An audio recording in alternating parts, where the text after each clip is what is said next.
नमो अनंताणं नमो सिद्धाणं नमो आर्याणं नमो वज्रायाणं नमो लोये सबसागरं शुद्धात्मानं निशान्तं साधमुत्तम मंगलम् वंदे संतश्रीत्यर्थं संतस्य प्रकाशम् मंगलम भगवान जीव मंगलम गौतम गणि मंगलम कुंद कुंदाजीव जैन धर्मोस्त मंगलम सर्वमंगल मंगलम सर्व कल्याण कारकम प्रधानम सर्वधर्माणां जैनम चेतु शास्त्रम अब्बरगाय भक्तानां सुधये स्वात्मने पुनः बक्षे नियम सारस्य पश्चिम तात्पर्य काम जीवमयीवं दब्बं जीर्णवरवशीहीन जीर्णनिर्वृत्तं देवेन्द्रवृन्दवन्दं वन्दे तं सर्वदा शिरसा। जानो इन्हें सामान्य गुण रखो सदा श्रद्धान में। श्रद्धान में क्षयसम की जरूरत नहीं है। क्षयसम ज्यादा हो कम हो सिद्धांत हो सकता है। ये मकान अपना नहीं है। अब इसमें कितने कमरे हैं कितना क्या है ऐसे क्या मतलब अपना नहीं बस। लेकिन ये मूर्जी क्षयसम के बल से इस मकान में 10 कमरे हैं ऐसा है फर्श पक्ष का है कच्चा है सब जानता है। लेकिन ये मेरा नहीं है ये नहीं है। जबकि सम्यक ज्ञान मेरा नहीं है ये जानने का नाम है। शरीर का ध्यान रखो। ध्यान रखो माने ये शरीर हमारे परिणमन से नहीं परिणमाएगा। ये ध्यान रखने की बात है। शरीर के परिणमन से हमें लाभ हानि नहीं होगी। शरीर की अनुकूलता हमारे लिए सुख का कारण हो, शरीर की अनुकूलता प्रतिकूलता दुख का कारण हो ऐसा नहीं है। ध्यान रखो का मतलब ये नहीं है कर्तृत्व करो।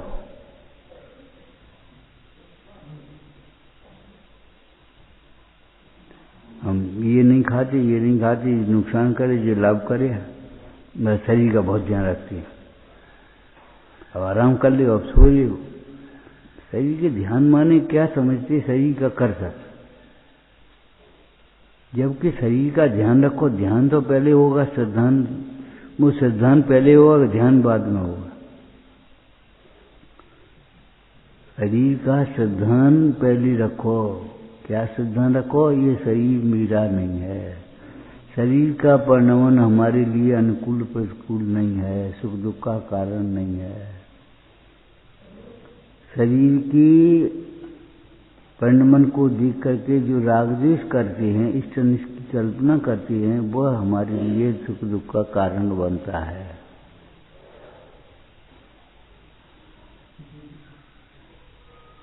हम शरीर के परिणमन में हेरा फेरी नहीं कर सकते। हम कर सकते ऐसा नहीं है। हम शरीर को चलाते हैं। अरे चलाने का राग भी जो है वह भी कलंक है स्वभाव नहीं है।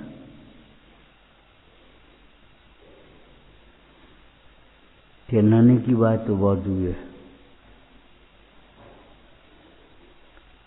जानो इन्हें सामान्य गुण रखो सदा श्रद्धान में। सदा हमेशा सुखी होना है तो जब श्रद्धान होगा ज्ञान होगा तो ये सुख होगा। हमेशा सुखी होना है तो हमेशा श्रद्धान में रखो। चलते फिरते उठते बैठते खाते पीते ये सब क्रियाएं मेरी नहीं हैं। ये अनुकूल प्रतिकूल नहीं है।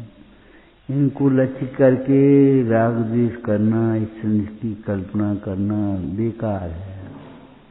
कोई फायदा नहीं। अनुकूल कहें मन प्रतिकूल कहें या झूठी मन की बची है। जाने क्या मान रखा है। रुकता न सम्यक ज्ञान पर से जानी वो जो ध्यान से बताया था एकदम, होता भी नहीं तो रुकेगा कैसे? दिखा है रुकता नहीं है सम्यक ज्ञान पर से, लेकिन समझना है कि सम्यक ज्ञान पर से होता नहीं। कोई हमें सम्यक ज्ञान करा दे, सम्यक ज्ञानियों की गुरु की शरण भी तब निमित्त होती है जब स्वयं पुरुषार्थ करे। स्वयं पुरुषार्थ न करे तो सम्यक ज्ञानी गुरु भी कुछ नहीं कर पाएंगे। नहीं पढ़ते को कोई योग्य अध्यापक भी नहीं पढ़ा पाएगा।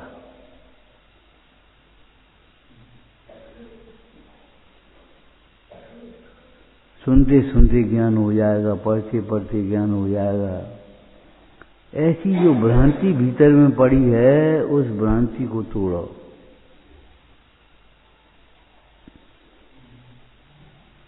बहुत क्षण चाहिए, बहुत मेहनत करनी पड़ेगी।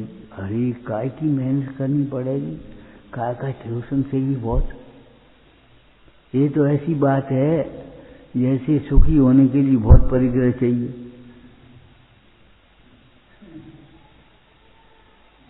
अपना जीवन यापन करने के लिए बहुत सामग्री चाहिए। अरे जीवन यापन करने के लिए सामग्री नहीं चाहिए, संतोष चाहिए। बार बार ढक्कन खोलने से जल्दी थोड़ी दाल बन जाएगी।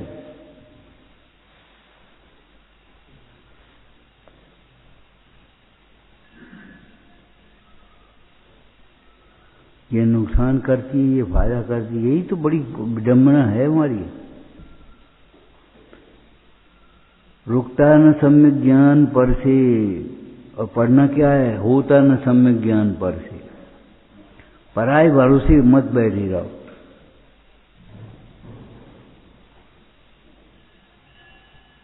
पराये गीत मत गाते रहो।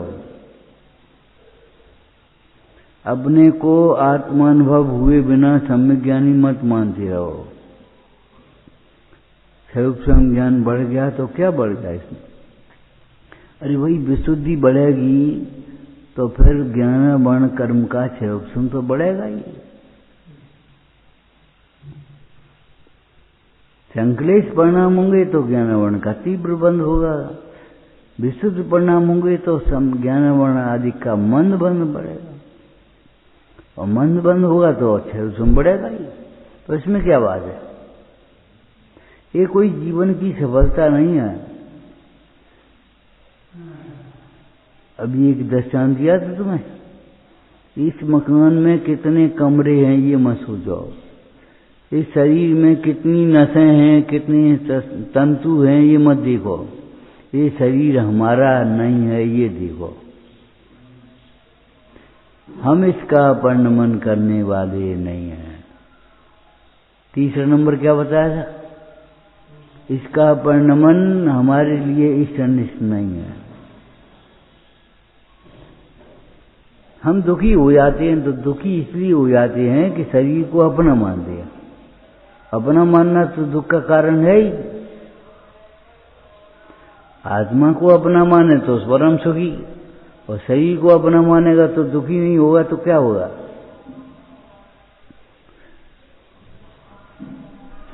कुंद कुंद स्वामी ने नियम सार ग्रंथ में क्या लिखा? अरे मान और अपमान के भाव अनुभव करता उसी है। मेरा अपमान हो गया, मेरा सम्मान हो गया। काय का सम्मान, काय अपमान? पूज्यपाद स्वामी ने कहा विक्षिप्त चित्त वाले जीवों के मान अपमान का एहसास होता है, अनुभव होता है, वेदन होता है उसे।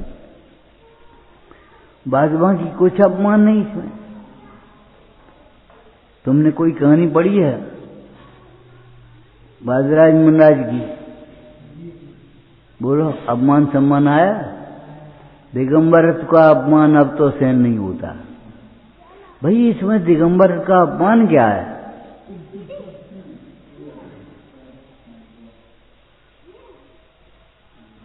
शरीर का परिणमन आत्मा वास्तव में नहीं कर सकता। हम नहीं कर सकते ऐसा नहीं है, कोई नहीं कर सकता। अज्ञानी मानता भले है लेकिन करता तो वह भी नहीं है। अज्ञानी मान लेता है हम कर रहे हैं, लेकिन करता तो वो भी नहीं। जो शरीर को अपना मानता है उसे भी शरीर अपना नहीं होता, उसे भी शरीर छोड़ करके चल देता है। जो बहुत संकलेश करता है शरीर शरीर शरीर शरीर शरीर, और उसे भी शरीर छोड़ करके चल देता है। अपना मानने पर भी अपना मन नहीं होता। आत्मा की बात शास्त्र में क्या लिखा है? मानो किसी और ही की बातें करता हो। पढ़ता है तो पढ़ लेता है, सुनता है तो सुन लेता है, कुछ निर्धार नहीं है स्वयं को। ये नहीं पता पड़ता इसको, ज्ञेयों से ज्ञान नहीं होता। अभी किसी से पूछ लो, बहुत शांति मिलती, बहुत शांति मिलती, लेकिन कहाँ मिलती है? मंदिर में। कहाँ मिलती? वचनों से। अरे भाई, शांति मंदिर में नहीं मिलती, अंदर में मिलती है। वचनों से नहीं मिलती, परिणामों से मिलती है।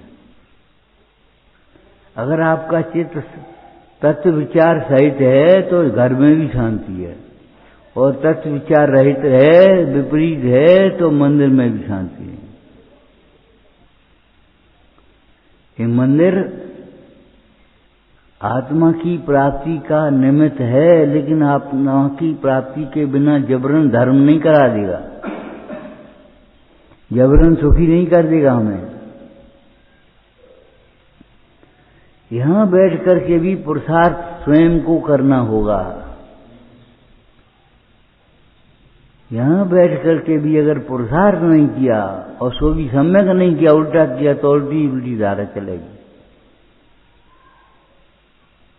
ये तो समझता है कि इनसे हमारा भला होगा, और ये ऐसा उपाय करते हैं, अचेत बना है, अचेत बना रहेगा। क्षयसम बढ़ जाएगा, विशुद्धि बढ़ जाएगी, पुण्य बढ़ जाएगा, पुण्य की क्रियाएं ज्यादा होने लगेंगी, पाप की क्रियाएं घट जाएंगी, लेकिन देह अपनी ही भाषित होगी और कुमरण हो जाएगा। इसलिए पंडित जी ने लिखा है, दौलतराम जी ने, कोटि उपाय बनाए भव्यता को उड़ानो। कोटि उपाय, करोड़ों उपाय नहीं है, उपाय तो एक ही है, लेकिन लिखा है कोटि उपाय। कोटि उपाय लिखा है, उसका अर्थ क्या है? उग्र पुरुषार्थी उपाय करो।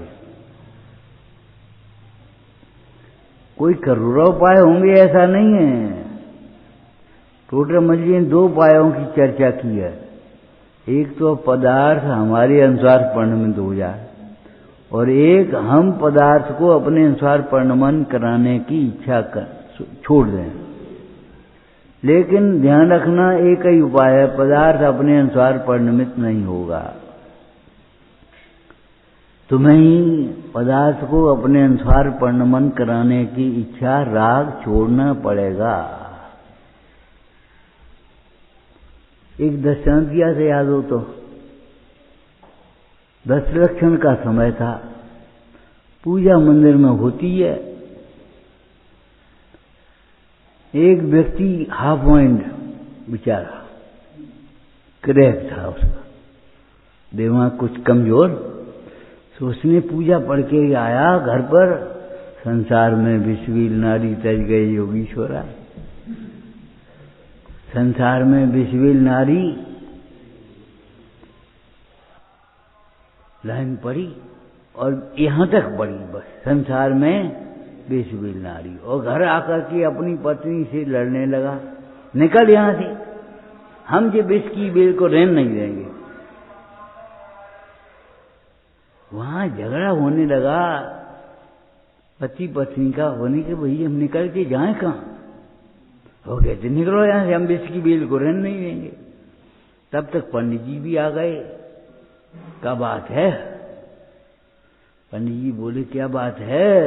बोले साहब, अपने आचार्य झूठी तो नहीं रहेंगे विद्वान, हम जब इसकी बेल को अपने घर नहीं रहने, कि भैया पूरी लाइन तो पढ़ो।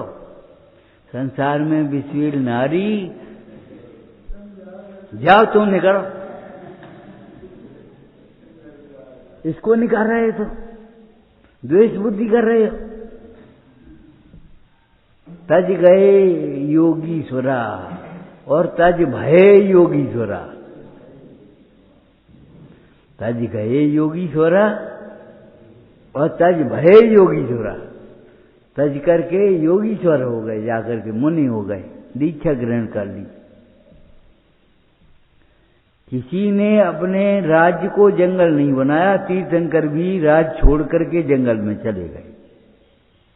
ये नहीं है हट जाओ तुम सब भागो यहां से, ध्यान करेंगे हम तो। अरे तुम करो, कौन रोक रहा है? तुम्हारे विकल्प रोक रहे हैं। तुम्हारा केवल ज्ञान भी विकल्प से रुका है, तुम्हारा सम्यक ज्ञान भी विकल्प से तो रुका है। तुम्हारे भेद विज्ञान को कोई पदार्थ नहीं रोक सकता।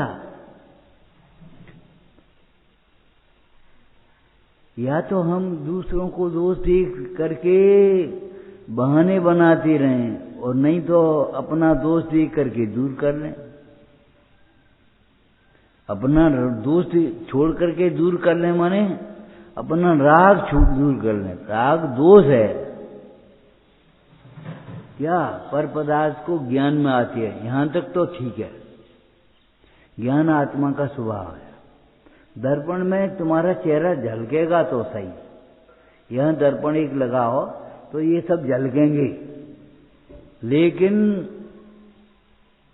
ये अच्छा है ये बुरा है ये कौन ने कर दी?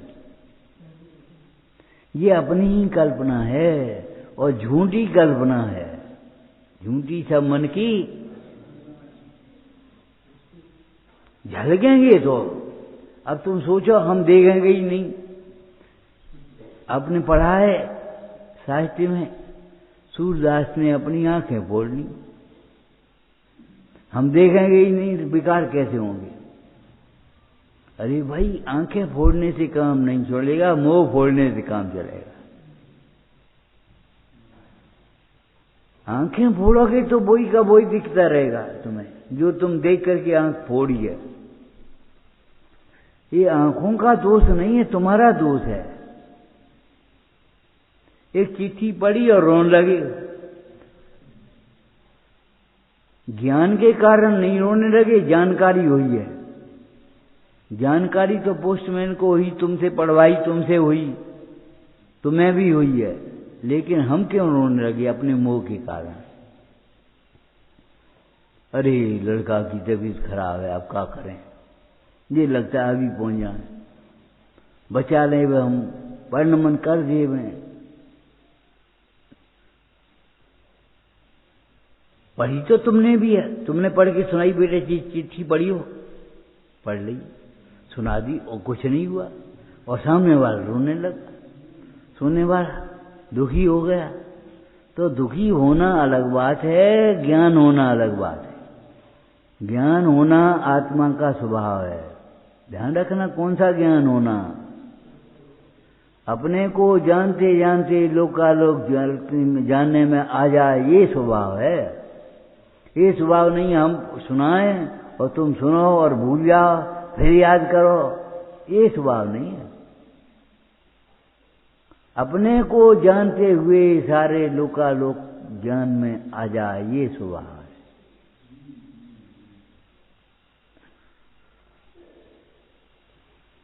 एक ही गाथा रटो, पीछे भूलते जाओ, आगे याद करते जाओ, ये स्वभाव नहीं है।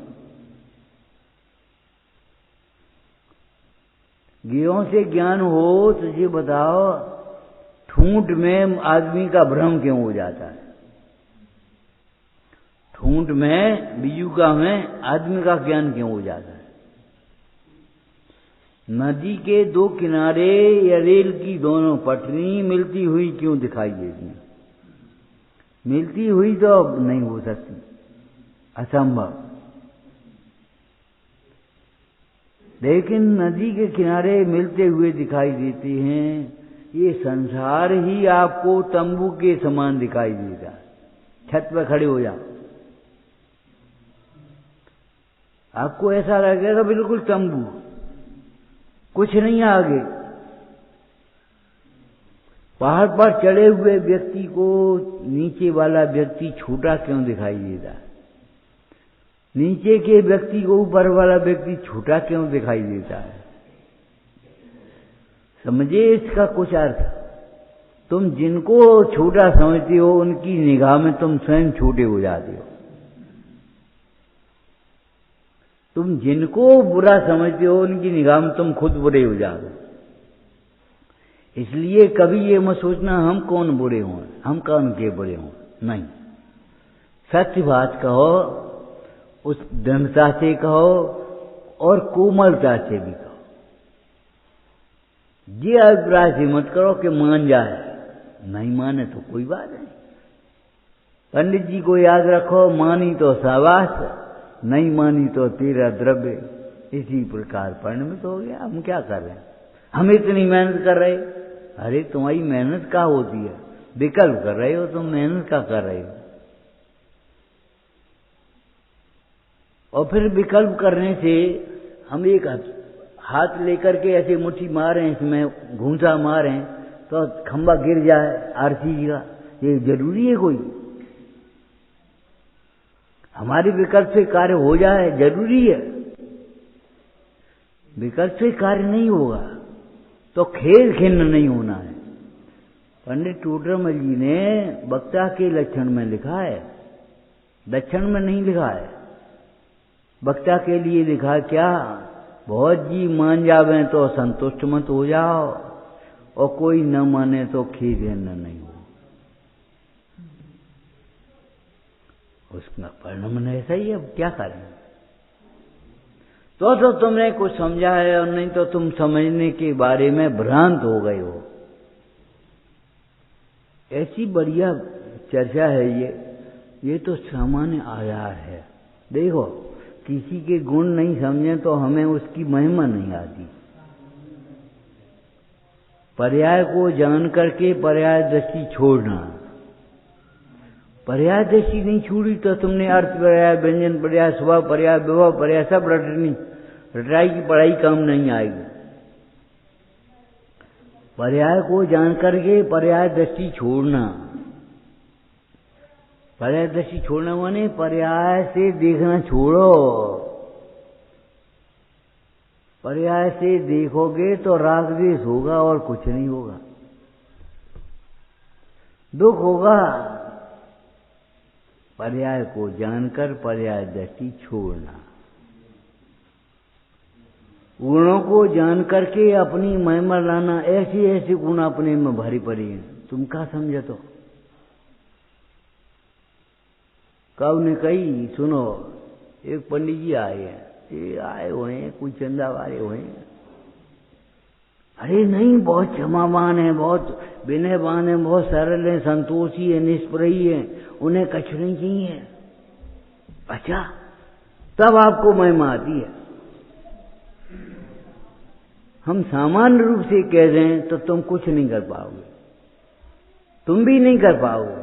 हम कहें एक कपड़ा ले आओ, कैसा कपड़ा? पीला, नीला, सफेद, पुराना, नया, हाथ पहुंचवे के लिए के मुंह पहुंचवे के लिए। क्यों भाई? कपड़ा लिया, एक लोटा पानी ले आओ। पानी ले आओ तो कैसा पानी ले आओ, जो तो बताओ, किनके लिए ले आए? सामान्य से ज्ञान नहीं होगा अकेला। द्रव्य को जान करके, गुणों को जान करके द्रव्य की महिमा लाना। ऐसे ऐसे गुण भरे हैं, ऐसे सामान्य गुण हैं, ऐसे विशेष गुण हैं। और द्रव्य को जानकर द्रव्य दृष्टि करना, बस काम हो गए। अब कुछ आगे करने का काम ही नहीं। द्रव्य गुण पर्याय को जाना तो, लेकिन द्रव्य गुण पर्याय को जानने का प्रयोजन सिद्ध नहीं किया। एक बच्चे को अपने दृष्टांत दिया था, नारियल पकड़ा दें, बादाम पकड़ा दें, खाओ, तो वो खा नहीं पाएगा। खाने का तरीका अलग प्रकार का है। माँ कहती ला हम खिलाए, कैसे? छिलका अलग कर देगा और मैगी दे दी। खाने का तरीका क्या है? छिलका को अलग करके, छोड़ करके, फेंक करके और मैगी को खा ले। ठीक है? आत्मा का अनुभव करने की विधि भी जिनवाणी माँ बताती है। तुम्हें शरीर सहित आत्मा दिखा दें तो तुम क्या करोगे? 1 इंद्रिय जीव, 2 इंद्रिय जीव, 3 इंद्रिय जीव, 4 इंद्रिय जीव, अब क्या करोगे? छिलका अलग करो और मैगी को खाओ।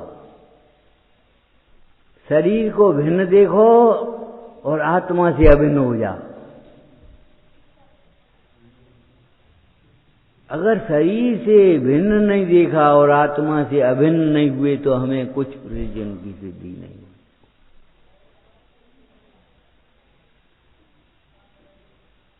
जिनकी सुदृष्टि में शरीर ऐसो मानियत है, धान को सु शीलक कृपान कैसो म्यान है।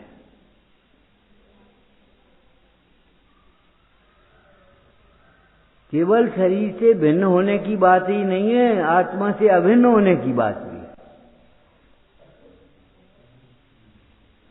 है। एक व्यक्ति मान लो कोई नमकीन खा रहा है और उसे मीठा खाना है, मीठा स्वाद लेना है, तो नमकीन का कुल्ला करने से मात्र से भी मीठा स्वाद नहीं आएगा।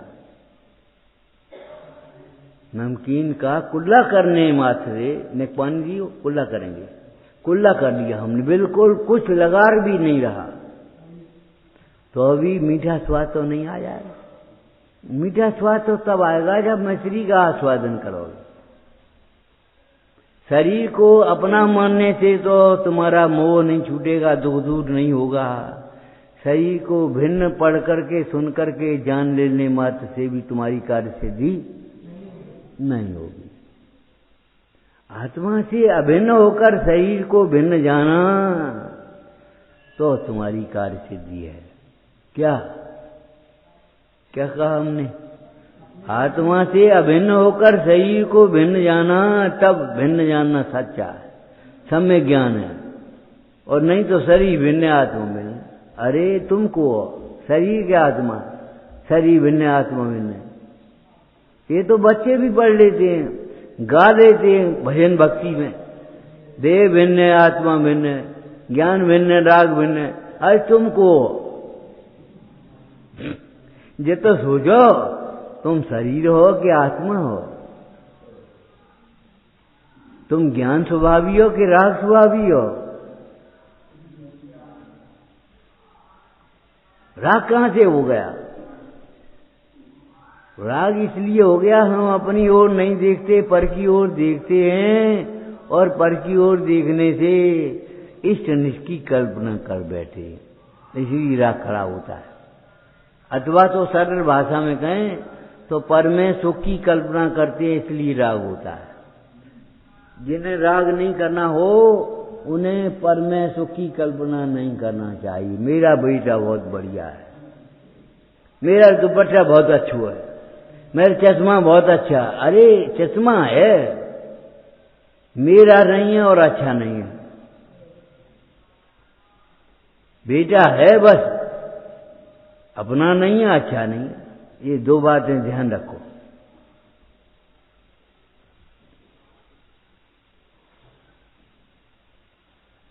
लेकिन जहां की तहां हमारी मान्यता पे चोट नहीं पड़ने देती हम।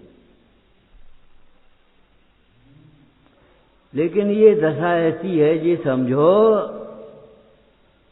दिशा बदले बिना स्पीड बढ़ाना।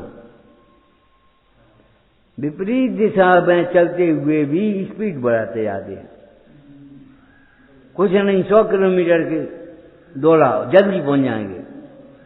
अरे भाई, जैसे बिना चले नहीं पहुंचते, ऐसे विपरीत दिशा में चलने पर भी सही दिशा में धीरे धीरे चलोगे तो भी पहुंच जाओ, कछुआ की चाल। और नहीं तो खरगोश की तरह भागोगे तो भी नहीं पहुंचोगे।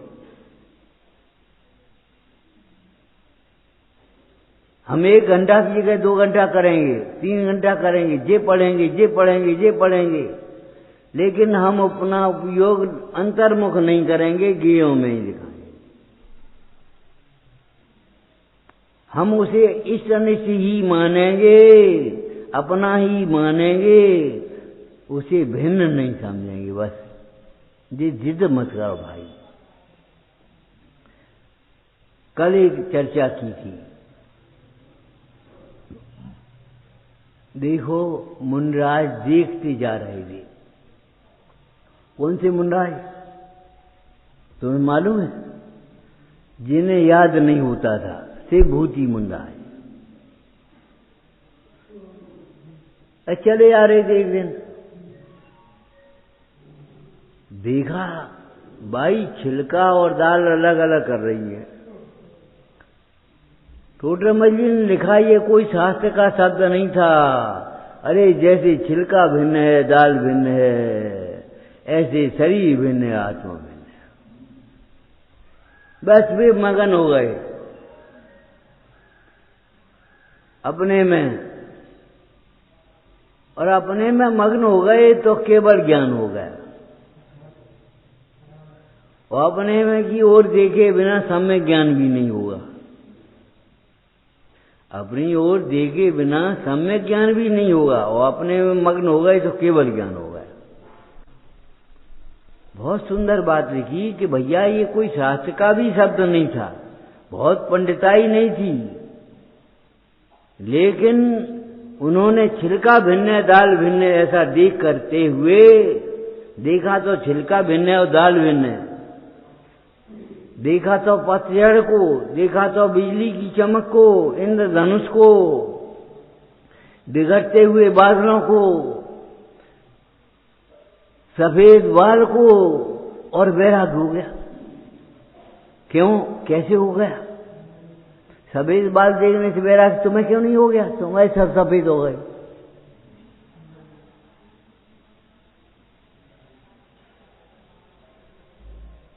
एक जंगल में पेड़ का था, पेड़, तो पेड़ के नीचे राहगीर ठहरे, सर्दी का समय था।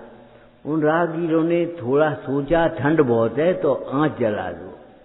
उन्होंने लकड़ियां इकट्ठी करी, गड्ढा बनाया और आंच जला दी। बंदर ऊपर से दिख रहे थे, उन्हें भी गर्मी लगी, उन्हें ये बढ़िया काम है। बंदरों ने क्या किया, गड्ढा वैसा ही किया और वैसी लकड़ियां बीन बीन करके इकट्ठी करी। बंदर ने, नकलची होते हैं, लेकिन नकल भीतर से करो और नकल अकल से करो। अच्छी बात की करो, बुरी बात की नकल मत करो।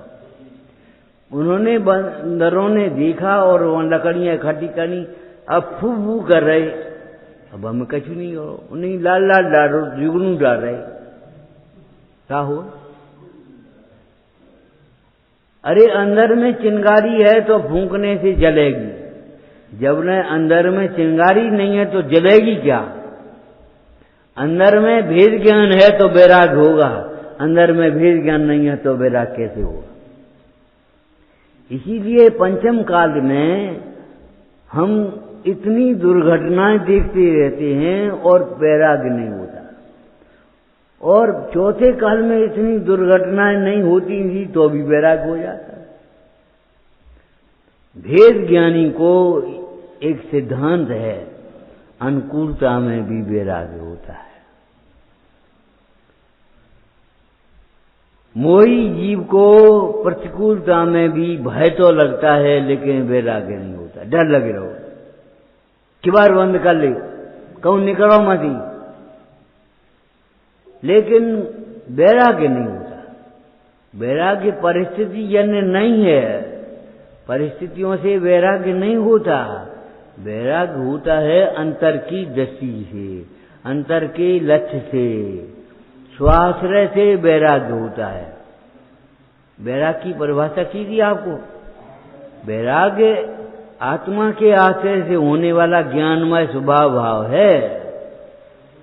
वैराग्य परिस्थिति जन्य नहीं है, और परिस्थिति से नहीं होता, ये बहुत बढ़िया बात है।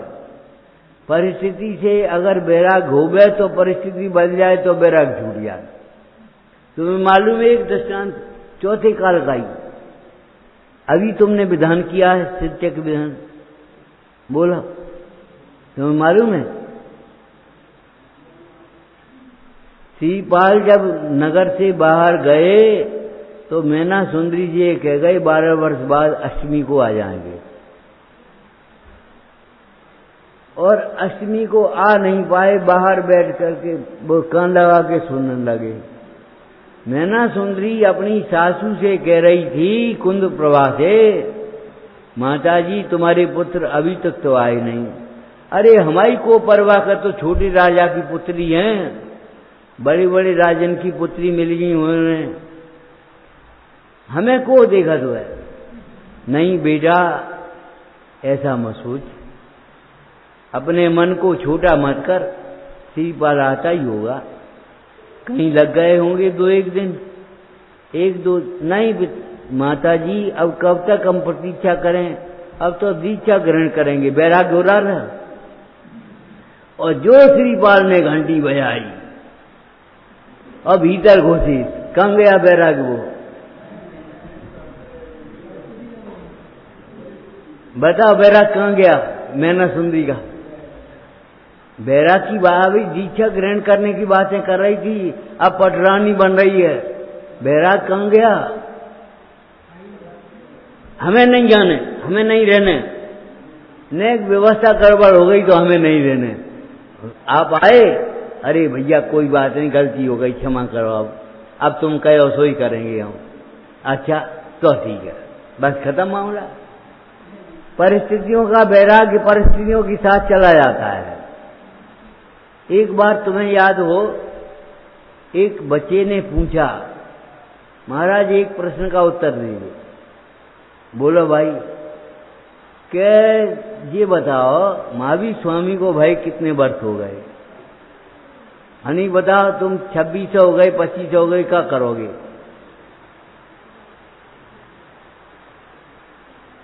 महावीर स्वामी जब जन्मे थे 2600 वर्ष हो गए। रामलगन जब जन्मे थे तो रत्न बढ़ती थी करोड़ों रोज, 15 महीना वे कहाँ गए? अरे हमने कही यार, तो हमसे पूछ रहे थे कहाँ गए, हम तुमसे पूछ रहे हैं, ये बताओ ये घाम निकली थी सो कहाँ गई? क्या सूर्य की घाम सूर्य के साथ है, चंद्रमा की चांदनी चंद्रमा के साथ। तो हमें कि महावीर स्वामी के लिए रत्न बरसी थी, महावीर स्वामी के साथ तुम्हारे लिए तो बस्ती नहीं थी, तुम्हें कैसे मिलेंगे? अरे रत्नों को देख रहे कि रत्नात्रय को देख रहे हो?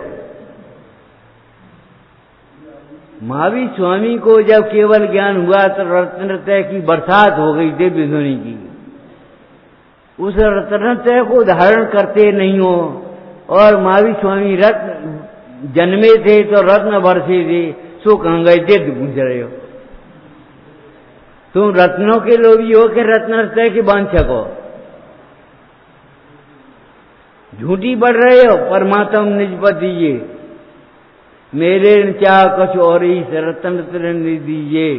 मुनीष, हे मुनीष, हमें रत्नत्रय दीजिए, हमें अन्य किसी अभिलाषा नहीं है किसी पदार्थ की।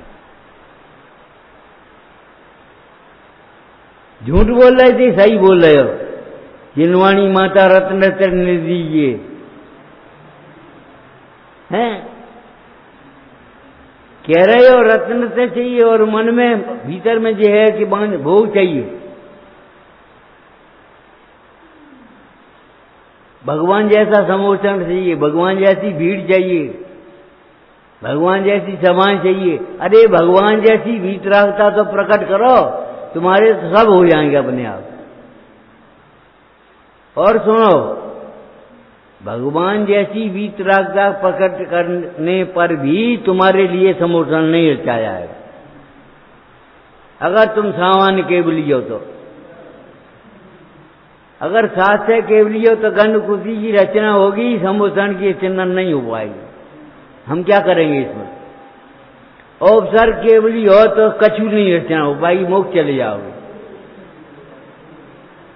इसलिए लालसा करना पाप है। काय की? वैभव की लालसा करना।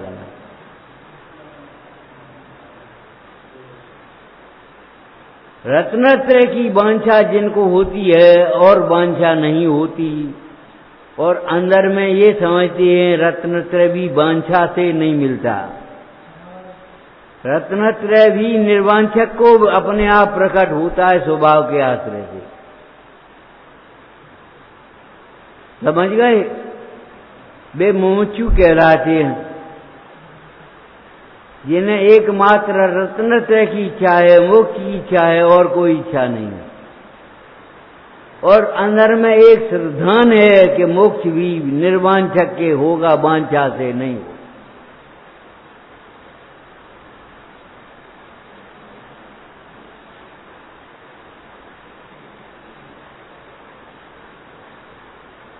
रखो सदा श्रद्धान में।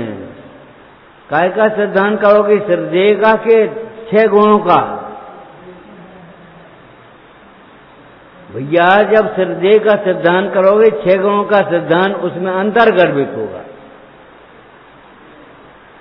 मिश्री और मीठी मिश्री में क्या अंतर है भाई? मिश्री तो मीठी होती है, मिश्री और मीठी मिश्री, कोई अंतर नहीं है। मिठास उसका गुण है और वो गुण उसमें अंतर गर्भित है। तुम मिश्री कहो तो भी मिठास उसमें अंतर गर्भित है, और मीठी मिश्री कहो तो भी मिठास उसमें अंतर गर्भित है। ज्ञानमय आत्मा कहो या आत्मा कहो, दोनों में ही तुम्हारा भाव अंतर गर्भित है। अनंत गुण जिसमें एक द्रव्य अनंत गुण पर्यायों को पी बैठा है। जैसे एक सुई की नोक पर उठा करके गिलास में से ठंडाई लेवें तो उसमें कितनी चीजें हैं?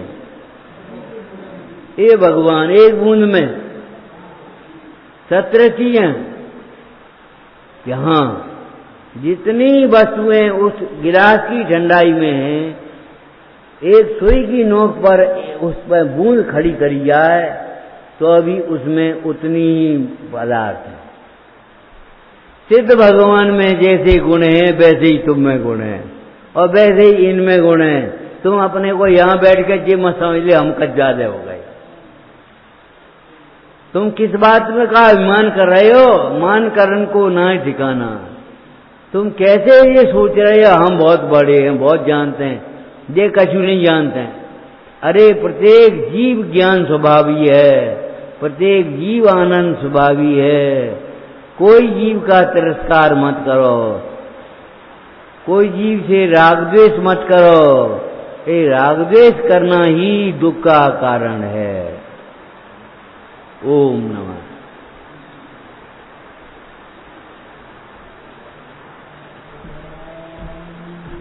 शोध स्वरूपी अविनाशी में आत्मा स्वरूप, आनंदी शोध स्वरूपी अविनाशी में आत्मा स्वरूप, सहयानंदी शोध स्वरूपी अविनाशी में आत्मा स्वरूप।